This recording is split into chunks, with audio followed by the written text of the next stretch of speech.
la circulaire, vous venez de dire, la circulaire, elle ne parle pas de la protection des enfants. Voilà la première ligne. Aider les élèves, les parents et les adultes de la communauté scolaire. Il s'agit d'être vigilant. Vous venez de dire que ça n'en parlait pas. Hein, c'est la première ligne. Il s'agit d'être vigilant à l'égard des risques que peuvent encourir les enfants et plus particulièrement à l'égard des risques de maltraitance, d'abus sexuels et de racket pour coordonner les réponses nécessaires. Alors si vous pensez que ce n'est pas ça le sujet, c'est la première ligne du premier paragraphe de la circulaire. Alors, je prolonge sur mes questions et je maintiens mon commentaire sur votre circulaire.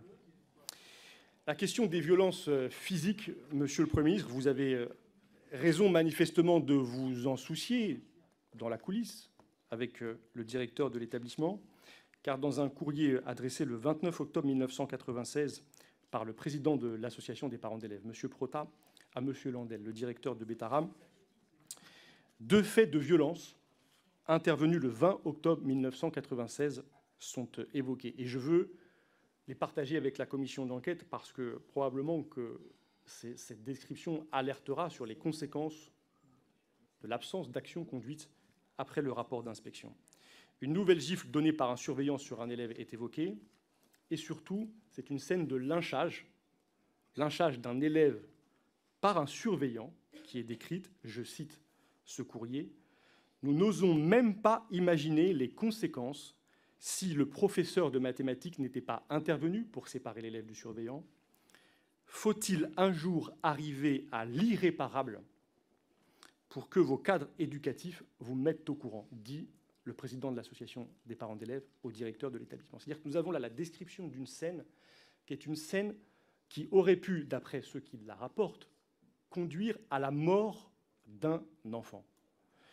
Voilà pourquoi, Monsieur le Premier ministre, la question de votre réaction face aux signaux d'alerte, la question de ce que vous avez fait d'un rapport dont vous nous dites aujourd'hui que vous n'avez lu que la conclusion, se pose.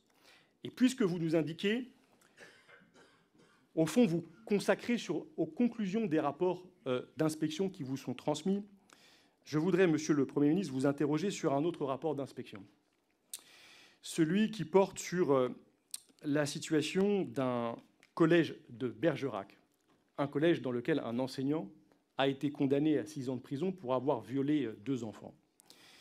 Au début de votre prise de fonction, vous allez commander, quand vous arrivez rue de Grenelle, un rapport de l'inspection générale sur cette affaire.